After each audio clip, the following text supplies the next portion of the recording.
Hello friends, welcome to my channel success fibre classes. आप सब कैसे हैं? आई होप आप सब अच्छे होंगे। तो जैसा कि हम DSSB के प्रीवियस ईयर क्वेश्चन कर रहे थे हिंदी के, तो ऑलरेडी मैं 2 से 3 वीडियो है वो डाल चुकी हूँ, जिसमें हमने 4 टॉपिक के प्रीवियस ईयर कंप्लीट हमने कर लिए हैं। संज्ञा, सर्वनाम, क्रिया विशेषण, अव्यय इनके कर लिए हैं। अभी हम 4 टॉपिक और ले रहे हैं, लिंग, वचन, कारक, काल। तो एक वीडियो लिंक की पहले ही आ चुकी है। आज हम दूसरी वीडियो करेंगे। तो पहली वीडियो में मैंने 18 क्वेश्चन डिस्कस कर लिए थे। आज हम 19 क्वेश्चन से शुरू करते हैं। तो 19 क्वेश्चन क्या कह रहा है यहाँ पर 19 क्वेश्चन ये कह रहा है कि निम्नलिखित में से कौन सा शब्द स्त्रीलिंग है। आपको ये बताना है कि इसमें कौन सा शब्द स्त्रीलिंग है। तो भाई जहाज, जुलूस, जख्म या फिर जलवायु। तो भाई जो जलवायु शब्द है ना हमारा, ये क्या है, ये स्त्रीलिंग शब्द है।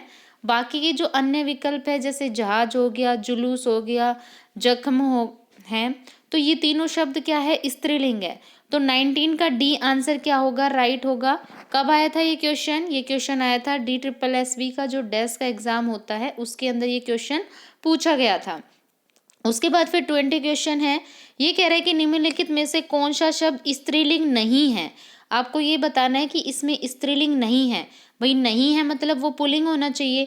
तो भाई डंठल, डोर, डगर, डाक। तो भाई डोर हो गया, ठीक है, डगर हो गई और डाक हो गई, ये तीनों शब्द हमारे स्त्रीलिंग है।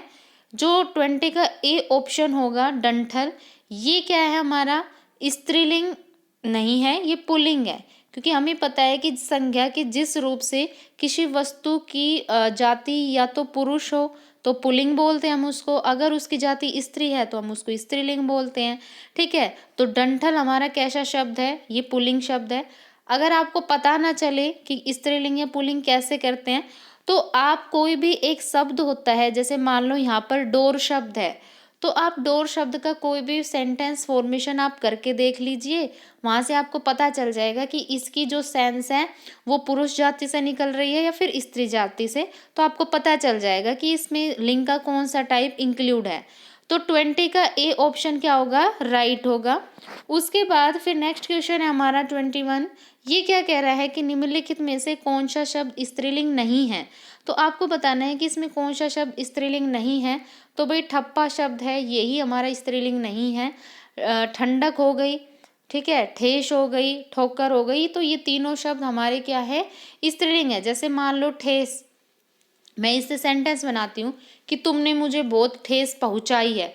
भाई हम कभी ये थोड़ी ना कहते कि तुमने हमें बहुत ठेस पहुँचाया है, क्यों, तो ये तो मतलब निरर्थक हो गया ना, अर्थ की दृष्टि तो वाक्य निरर्थक हो गया।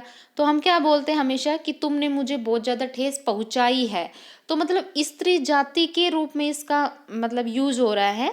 तो इसलिए जो ठेस शब्द है, ठंडक हो गया, ठोकर हो गए, ये तीनों ही हमारे कैसे हैं, स्त्रीलिंग शब्द है। बाकी जो ठप्पा शब्द है ये स्त्रीलिंग नहीं है। तो 20 का ए ऑप्शन क्या होगा, राइट होगा। उसके बाद फिर 22 क्वेश्चन है। ये क्या कह रहा है कि निम्नलिखित में से कौन सा शब्द स्त्रीलिंग नहीं है। तो वही भाई आपको बताना है कि स्त्रीलिंग नहीं है मतलब पुल्लिंग है। ठीक है, तो इसमें आपको बताना है। तो 22 का अगर मैं बोलूँ तो बी आंसर क्या होगा, राइट होगा। जो टिकट है वो स्त्रीलिंग नहीं है, जो टिकट है ये पुल्लिंग शब्द है। ठीक है, अन्य जो हो गए जैसे टिप्पणी हो गया, ट्रेन हो गई, टक्कर हो गई, ये सारे हमारे कैसे हैं, ये स्त्रीलिंग के हैं। ठीक है, सिर्फ टिकट ही ऐसी है जिस मतलब जो पुल्लिंग है। ठीक है, तो उसके बाद फिर आता है हमारा 23 क्वेश्चन। ये क्या कह रहा है कि निम्नलिखित में से कौन सा शब्द स्त्रीलिंग नहीं है। वापस से आपको यही बताना है कि इसमें स्त्रीलिंग नहीं है। तो भाई इसमें तबीयत, जैसे मेरी तबीयत बहुत ख़राब है, हमेशा ये थोड़ी ना कहते हैं मेरा तबीयत बहुत ख़राब है, हम हमेशा मेरी तबीयत मतलब एक स्त्री के सेंस में बात करते हैं। उसके बाद तलवार, ठीक है, ताकत, ये तीनों ही शब्द हमारे स्त्रीलिंग है। तकिया शब्द ऐसा है जो पुल्लिंग शब्द है। तो 23 का क्या होगा, सी आंसर क्या होगा, राइट होगा। उसके बाद फिर 24 क्वेश्चन है। ये क्या कह रहा है कि निम्नलिखित में से कौन सा शब्द पुल्लिंग है। तो आपको यहाँ पर पुल्लिंग बताना है। तो भाई इसमें बात, सत्य, सूरत, आमद। तो सत्य बहुत कड़वा होता है, तो हम हमेशा ऐसे बोलते हैं, ये थोड़ी ना बोलते हैं कि सत्य बहुत कड़वी होती है, ठीक है। तो सत्य बहुत कड़वा होता है, तो सत्य हमारा पुल्लिंग शब्द है, तो 24 का बी आंसर राइट होगा। उसके बाद फिर 25 क्वेश्चन है, ये क्या कह रहा है कि निम्नलिखित में से कौन सा शब्द स्त्रीलिंग है, तो आपको ये बताना है कि इसमें कौन सा शब्द स्त्रीलिंग है। तो भाई उपवास, भाई मैंने उपवास रखा है, तो मतलब पुरुष के सेंस में इसकी आवाज आ रही, तो उपवास कैसा हो जाएगा, पुल्लिंग हो जाएगा। उत्साह है, ये भी पुल्लिंग हो जाएगा। उपकरण है, ये भी पुल्लिंग हो जाएगा। सिर्फ उपासना एक ऐसा शब्द है जो यहाँ पर स्त्रीलिंग है, तो 25 का बी आंसर राइट होगा।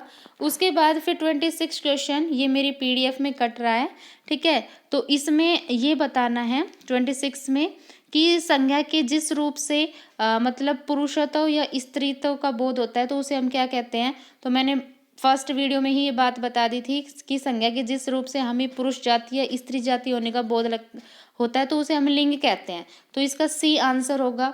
लिंग के दो टाइप होते हैं, एक पुल्लिंग होता है, एक स्त्रीलिंग होता है। तो सी आंसर क्या होगा, राइट होगा। कब आया था ये क्वेश्चन, DSSB के फील्ड क्लर्क में ये क्वेश्चन पूछा गया था। उसके बाद फिर 27 क्वेश्चन है। 27 क्वेश्चन क्या कह रहा है कि इसमें आपको बताना है कि कौन सा शब्द पुल्लिंग है।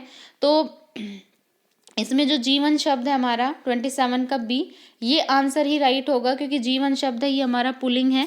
रोशनी, चादर, कलम, ये तो सबको ही पता चल रहा है कि ये स्त्रीलिंग शब्द है, तो 27 का बी आंसर राइट होगा। उसके बाद फिर 28 क्वेश्चन, ये क्या कह रहा है विधवा शब्द का अन्य लिंग रूप बताओ। तो ये क्वेश्चन पहले भी आया था। विधवा शब्द का जो पुल्लिंग मतलब विधवा शब्द है, ये स्त्रीलिंग है। इसका जो पुल्लिंग होता है विधुर होता है, क्योंकि हम हमेशा क्या बोलते हैं कि विधुर होता है, ये पुल्लिंग है। इसका स्त्रीलिंग शब्द क्या होता है, विधवा। तो इसका बी आंसर क्या होगा, राइट होगा। क्वेश्चन कब पूछा गया था, ये लाइब्रेरियन के एग्जाम में पूछा गया था। सारे ही क्वेश्चन DSSB में पूछे गए हैं, बस फील्ड अलग अलग है कि कहाँ पर पूछा गया है। उसके बाद फिर 29 क्वेश्चन, गाय शब्द का पुल्लिंग रूप आपको बताना है। तो आप सबको पता है कि जो गाय होती है ये हमारी स्त्रीलिंग में काउंट होती है। अब इसका पुल्लिंग रूप क्या होता है, भाई सबको पता है, गाय का बैल होता है। तो क्या होगा, 29 का बी आंसर क्या होगा, राइट होगा। ये फायर ऑपरेटर में पूछा गया था क्वेश्चन। उसके बाद फिर आता है 30 क्वेश्चन। 30 क्वेश्चन क्या कह रहा है कि शिष्य शब्द का स्त्रीलिंग रूप बताओ। तो भाई शिष्य का क्या होता है, शिष्य होता है। तो देख लो किस ऑप्शन में शिष्य है, तो 30 का ए आंसर क्या होगा, राइट हो जाएगा। उसके बाद फिर नेक्स्ट क्वेश्चन है हमारा, ये क्या कह रहा है, दिए गए शब्द में वचन ज्ञात करो, ठीक है। तो आपको बताना है कि दिए गए शब्द में वचन ज्ञात कीजिए। तो चाय, चाय शब्द है, तो इसमें आपको बताना है कि चाय, तो भाई चाय होती है, ये हमेशा एक वचन की सेंस में यूज होती है। तो 31 का बी आंसर राइट होगा। ये DSSB के PRT में पूछा गया था। उसके बाद फिर नेक्स्ट क्वेश्चन है, ये कह रहा है 32 में कि निम्नलिखित में से कौन सा शब्द नित्य बहुवचन में प्रयोग होता है, मतलब जिसको हम हमेशा हमेशा ही बहुवचन में प्रयोग करते हैं। तो इसमें से आपको वो शब्द बताना है। तो भाई इसमें जो दूध होता है, ये तो एक वचन में आता है, ठीक है। माल है, ये भी एक वचन में आता है। सामान एक वचन में आता है। जो दर्शन है, ठीक है, ये क्या है, हमारा हमेशा बहुवचन में प्रयोग होता है। दर्शन शब्द ऐसा है जिसका हमेशा बहुवचन में प्रयोग किया जाए, जैसे आज मैंने भगवान के दर्शन किए, तो मतलब एक बहुवचन की सेंस में इसका आंसर आ रहा है। तो 32 का डी आंसर राइट होगा। ये भी हमारा DSSB के PRT में पूछा गया था। उसके बाद फिर नेक्स्ट क्वेश्चन है, ये कह रहा है कि निम्नलिखित प्रश्न में 4 विकल्प में से उस विकल्प का चयन कीजिए जो बहुवचन रूप का सबसे अच्छा विकल्प है। तो भाई जो अक्षत है ना, अक्षत, अक्षत क्या होता है, अक्षत चावल होते हैं, चावल को बोलते हैं अक्षत, ठीक है। तो 33 का सी आंसर होगा, क्योंकि चावल क्या होता है, हमेशा मतलब चावल का समूह जो होता है उसको अक्षत बोलते हैं ना। तो इसमें बहुवचन का सेंस आ रहा है, तो अक्षत शब्द क्या हो जाएगा, हमेशा बहुवचन में प्रयोग किया जाता है। उसके बाद आज की वीडियो का जो लास्ट क्वेश्चन है हमारा 34 क्वेश्चन, ये कह रहा है कि दिए गए शब्द का बहुवचन ज्ञात कीजिए। तो ऋतु शब्द है, ऋतु का बहुवचन आपको बताना है। तो सभी को पता है कि जो ऋतु शब्द होता है, इसका जो बहुवचन होता है वो ऋतुवे होता है। अब आप इसमें ये देखना कि बी ऑप्शन में भी ऋतुवे है और डी ऑप्शन में भी ऋतुवे है, लेकिन उसमें हमेशा क्या होता है, चंद्रबिंदु का यूज होता है। तो चंद्रबिंदु डी वाले ऑप्शन में है, तो 34 का डी आंसर है वो राइट होगा, ठीक है। तो आज की वीडियो में हमारे सिर्फ 34 क्वेश्चन थे, वो हमने डिस्कस कर लिए। आगे और भी मेरी PDF रहेगी, उसके अंदर हम और भी क्वेश्चन डिस्कस करेंगे, जिसमें मेनली काल के क्वेश्चन रहेंगे और कारक के क्वेश्चन रहेंगे। आई होप आपको ये वीडियो अच्छी लगी है, ठीक है। आप और भी कैंडिडेट्स के साथ मेरी वीडियो शेयर कर सकते हैं, क्योंकि यहाँ पे मैं बिल्कुल फ्री में आपको प्रैक्टिस करा रही हूँ DSSB की, क्योंकि आपको भी पता है कि जो फॉर्म है इसके वो भरना शुरू हो गए हैं 8 जनवरी से, और 7 फरवरी तक ये फॉर्म भरना चालू होंगे। तो आपको सिर्फ 2 से 2.5 मंथ का ही इसमें टाइम मिलता है, तो बिल्कुल फ्री ऑफ कॉस्ट प्रैक्टिस है। तो आप मेरी वीडियो के साथ जुड़ सकते हैं, ठीक है। तो आपकी एक बेहतरीन तैयारी मैं आपकी करवा दूंगी, ये मेरी गारंटी है। तो आई होप आपको वीडियो अच्छी लगी है, तो चैनल को ज़्यादा से ज़्यादा लाइक कीजिए, शेयर कीजिए, सब्सक्राइब कीजिए। कल हम इसका और क्वेश्चन है वो डिस्कस करेंगे। So thank you very much.